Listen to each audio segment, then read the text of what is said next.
Confidence यह नहीं है कि लोग आपको पसंद करेंगे ही, कॉन्फिडेंस यह है कि जब वो आपको पसंद ना भी करें तब भी आप ठीक रहें। ठीक है, तो बिल्कुल भी डीमोटिवेट होने की ज़रूरत नहीं है। अगर कोई बंदा आपको पसंद नहीं कर रहा, कोई आपसे अच्छे से बात नहीं कर रहा, तो बिल्कुल भी डीमोटिवेट होने की ज़रूरत नहीं है, बल्कि आप और ज़्यादा पॉजिटिव रहिए उस टाइम पर भी। तो चलिए, आई होप आप सब लोग इस चीज़ को अपने लाइफ में इम्प्लीमेंट करने का ट्राई करेंगे। चलिए जस्ट करें। तो भाई फर्स्ट क्वेश्चन है, हाल ही में हिमाचल प्रदेश राज्य के 6 बार के किस पूर्व मुख्यमंत्री का 87 वर्ष की उम्र में निधन हो गया? तो भाई इसका करेक्ट आंसर है वीरभद्र सिंह। साथ में मैं आप लोग को बताऊं, हिमाचल प्रदेश के पूर्व मुख्यमंत्री और कांग्रेस नेता वीरभद्र सिंह का हाल फिलहाल में निधन हो गया। अगर उनकी उम्र की बात करें तो उनकी उम्र कितनी है? उनकी उम्र कितनी थी? उनकी उम्र थी 87 साल। जी हाँ, 87 ईयर उनकी एज थी। और अगर मैं बताऊं आपको वीरभद्र सिंह जी का जो राजनीतिक करियर था वो काफी लंबा रहा। 6 बार हिमाचल प्रदेश के मुख्यमंत्री वो रहे थे। ठीक है, और साथ में अगर हम लोग यहाँ पर देखें, वीरभद्र सिंह जो थे वो साल 1983 से लेकर 1990 तक, साथ में 1993 से 1998 तक और 1998 से 2003 तक, 2003 से 2007 तक और 2012 से 2017 तक हिमाचल के मुख्यमंत्री भी रहे थे। ठीक है, तो इसका करेक्ट आंसर क्या है? इसका करेक्ट आंसर है वीरभद्र सिंह। चलिए मूव करते हैं आज के अगले प्रश्न की साइड। देखते हैं आज का नेक्स्ट क्वेश्चन क्या कहता है। सेकंड क्वेश्चन की अगर हम लोग बात करें तो हाल ही में देश का नया शिक्षा मंत्री किन्हें नियुक्त किया गया है? तो इसके करेक्ट आंसर की अगर मैं आपको बात बताऊं, धर्मेंद्र प्रधान। जी हाँ, धर्मेंद्र प्रधान इसका करेक्ट आंसर बन जाता है। साथ में अगर हम देखें, प्रधानमंत्री नरेंद्र मोदी के नेतृत्व वाली कैबिनेट मंत्रिमंडल ने 7 तारीख को किए गए फेरबदल में पहले से पेट्रोलियम एवं प्राकृतिक गैस और स्टील मंत्रालय संभाल रहे धर्मेंद्र प्रधान को अब केंद्रीय शिक्षा मंत्रालय और कौशल विकास एवं उद्यमिता मंत्रालयों की जिम्मेदारी दी है। ठीक है, साथ में मैं अगर आपको बताऊं, उन्होंने रमेश पोखरियाल निशंक की जगह ली है। और अगर मैं आपको बात बताऊं, साथ में निशंक जो रहे हैं वो स्वास्थ्य कारणों का हवाला देते हुए 7 जुलाई को इस्तीफा भी वो दे चुके थे। ठीक है, तो इसका अगला प्रश्न क्या कहता है, स्वदेशी उद्योग को बढ़ावा देने के लिए केंद्र सरकार की ओर से किस नए मंत्रालय का गठन किया गया है? तो भाई इसका करेक्ट आंसर मैं आपको बता दूं, सहकारिता मंत्रालय। सहकारिता मंत्रालय इसका करेक्ट आंसर बन जाता है। मोदी सरकार ने एक नए मंत्रालय, सहकारिता मंत्रालय मतलब मिनिस्ट्री ऑफ कोऑपरेशन का गठन किया है। नया सहकारिता मंत्रालय देश में सहकारिता आंदोलन को मजबूत करने के लिए एक अलग प्रशासनिक कानून और नीतिगत ढांचा प्रदान करने वाला है।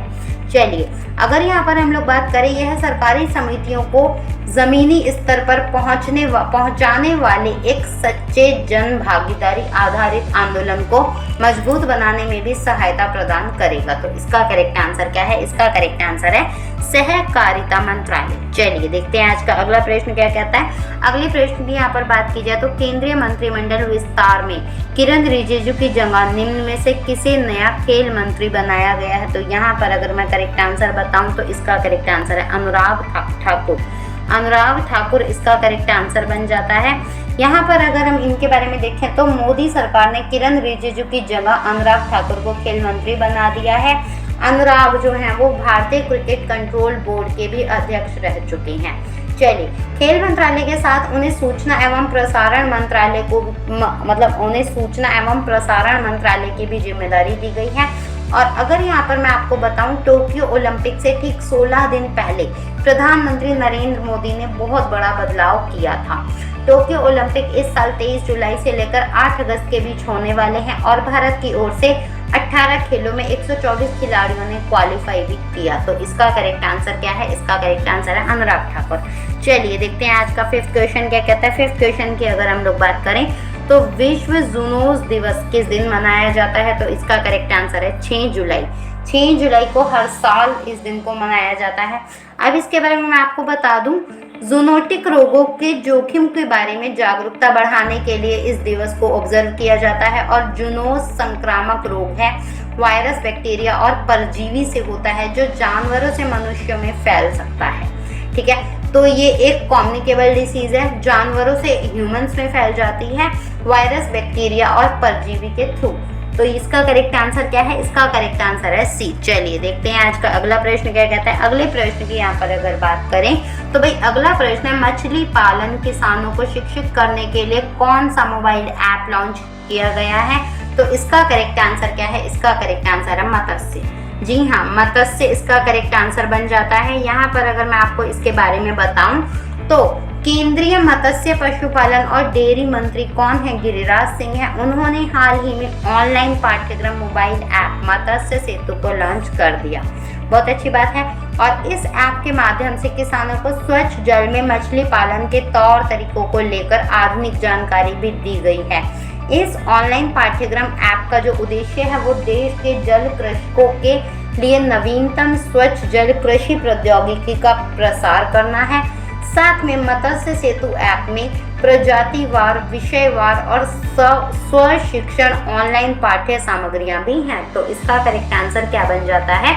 इसका करेक्ट आंसर है मत्स्य। चलिए देखते हैं आज का अगला प्रश्न क्या कहता है। अगले प्रश्न की यहाँ पर अगर बात की जाए तो भाई अगला प्रश्न है, फिलीपींस में मनीला के पास किस ज्वालामुखी के फटने की संभावना बताई जा रही है? तो इसका करेक्ट आंसर है ताल। जी हाँ, ताल इसका करेक्ट आंसर बन जाता है। फिलीपींस के अधिकारियों ने चेतावनी दी है कि मनीला के दक्षिण में ताल ज्वालामुखी में सल्फर डाइऑक्साइड गैस का उत्सर्जन उच्चतम स्तर पर बताया जा रहा है, जिस कारण से वह कभी भी फट सकता है। चलिए, ताल ज्वालामुखी एक राष्ट्र में सबसे सक्रिय ज्वालामुखियों में से एक माना जाता है, जो समय समय पर विस्फोटों और भूकंपों से भी प्रभावित होता है। साथ में मैं आपको बताऊं, यह प्रशांत क्षेत्र रिंग ऑफ फायर पर भी स्थित है, जो तीव्र भूकंपीय गतिविधियों का एक क्षेत्र भी माना जाता है। फिलीपींस के सभी ज्वालामुखी रिंग ऑफ फायर के अंतर्गत आते हैं, तो ये भी बात आपको पता होनी चाहिए। चलिए देखते हैं आज का अगला प्रश्न क्या कहता है। अगले प्रश्न की अगर बात की जाए तो किस राज्य ने 1.46 लाख करोड़ रुपए की 5 प्रमुख इस्पात निर्माण परियोजनाओं को मंजूरी दी है? तो इसका करेक्ट आंसर है उड़ीसा।